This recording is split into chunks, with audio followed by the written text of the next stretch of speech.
Hello everybody, my name is Smarty, short for Smarty Reads, and welcome back.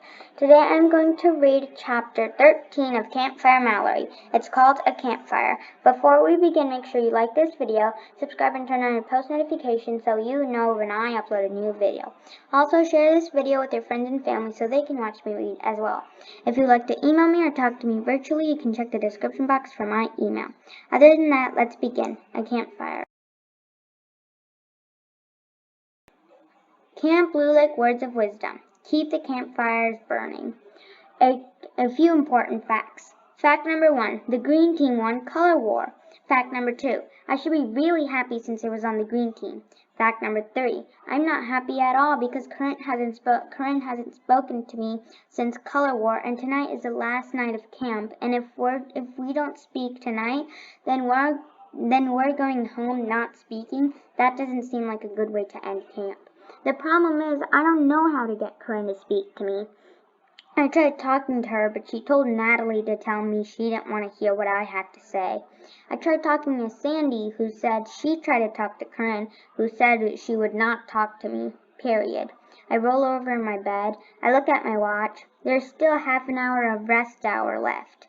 I climb down off of my bunk and walk outside to the front of the cabin where Sandy is trying to stuff her sleeping bag into a little plastic bag that looks way too small to hold a big sleeping bag. Sandy, can I talk to you? Is it about Corinne? She asks. We've talked about it so many times and I really don't know what else to say. I just wanted to know if I could leave the bunk during rest hour. Sandy stops stuffing. You know the rule. No one leaves during rest hour. Please, it's really important. Where do you want to go? She asks. I want to go to the Cool Cat's bunk. I know Marianne will be able to help me solve my problem with Corinne. Sandy smiles at me. I think we can make an exception.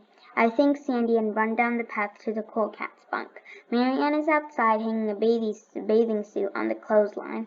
Hey, I say to Marianne. What are you doing here? She asks. Sandy said it was okay. I sit down on a rock behind Marianne's camp.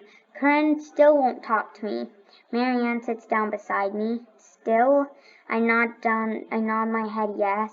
I told Marianne yesterday and the day before about Corinne not talking to me, and now it's been 3 days since we've spoken. It's the last day of camp, and I have to think of some way to tell her how sorry I am. And then at the bottom there's Marianne and Mallory. Maybe you should give her a key log, says Marianne. I think about the key log ceremony we're having at the campfire tonight.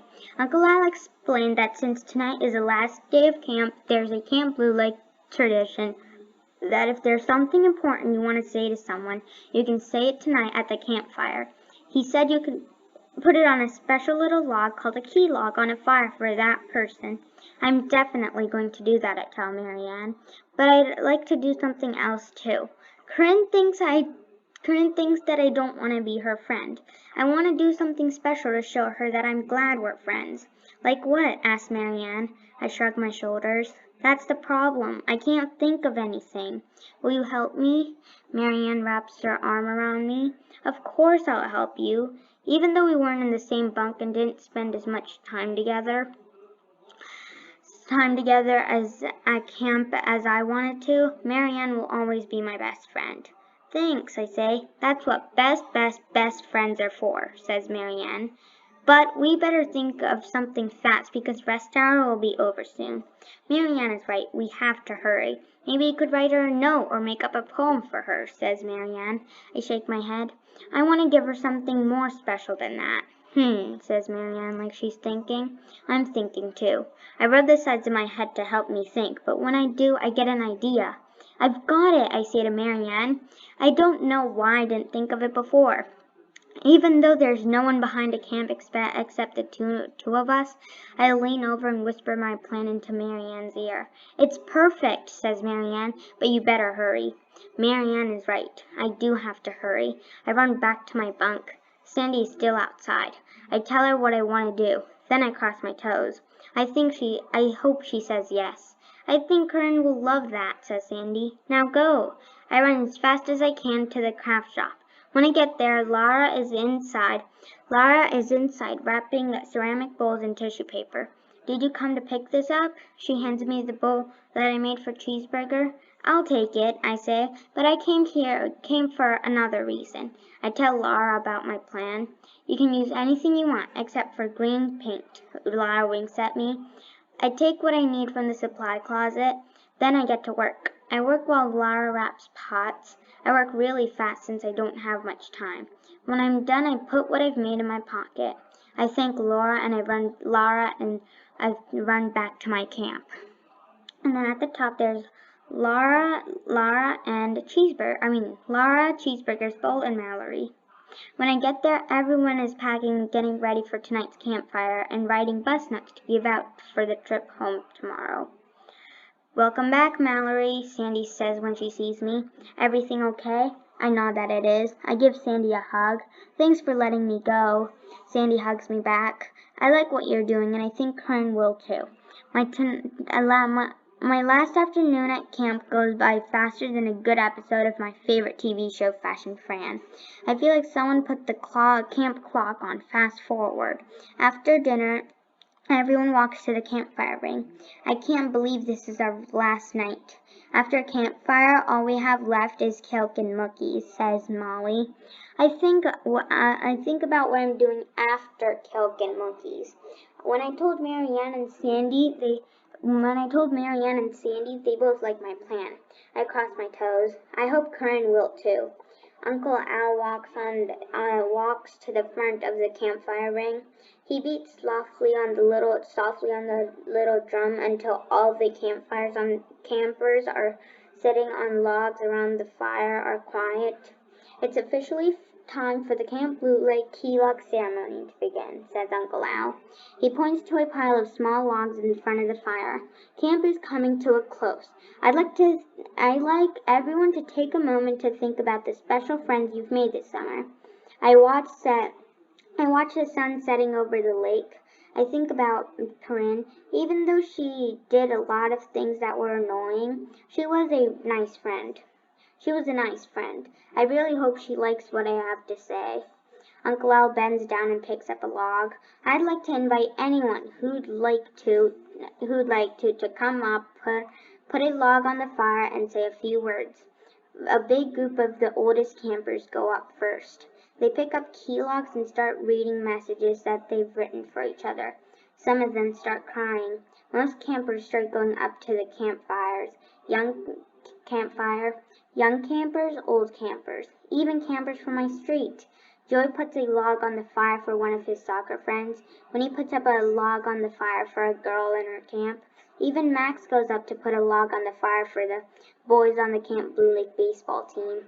I reach down and take a piece of paper with the message I've written for Corinne out of my pocket. I wait for the campfire to pick up a key log. I walk to the campfire and pick up a key log. When it's my turn, I take a deep breath and start. And then there's Mallory reading her key log message to basically everyone in camp. This key log is for Corinne Green. As bunkmates, we've learned a lot about each other. One of the things I learned is that good friends deserve a second chance. You've been a good friend to me. I'm sorry about what I said, and I hope you'll give me a second chance. When I'm done reading, I put my key log on the fire. I walk towards Corinne. I'm really sorry, I whisper. She whispers like she smiles like she accepts my apology. Mallory, that was so sweet, she says. I'm glad Corinne liked what I said, but I still feel badly about what happened. Corinne, I didn't spill the paint on you on purpose. I know, says Corinne. I give Corinne a hug, and she hugs me back. When we sit down, Sandy puts an arm around both of us. Girls, I'm thrilled to see you're working out your differences. That's what camp is about. Okay, says Uncle Al after the last camper puts their key log on their fire. It's time to sing taps and go back to our bunks. The buses leave bright and early tomorrow morning, so we want you all to try and get a good night's sleep. A lot of the campers start laughing. Uncle Al knows that no one sleeps the last night of camp, says Natalie. Uncle Al beats on his drum. Campers, attention please. Before we leave, I'd like to share with you my final words of wisdom for the summer. We know what you're going to say, some of the oldest campers shout out. But Uncle Al says it anyway.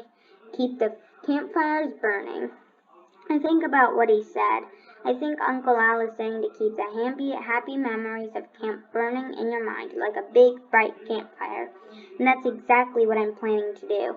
Just thinking about it makes me smile. Then I feel someone jiggle my arm. Earth to Mallory, says Corinne. The campfire's over. I pop off my log that I'm sitting on. Time to put Operation Last Night of Camp into action. And then to the top right corner there is Uncle Al. That's the end of that chapter. I'll see you next time when I read Friends Forever. Bye, everyone.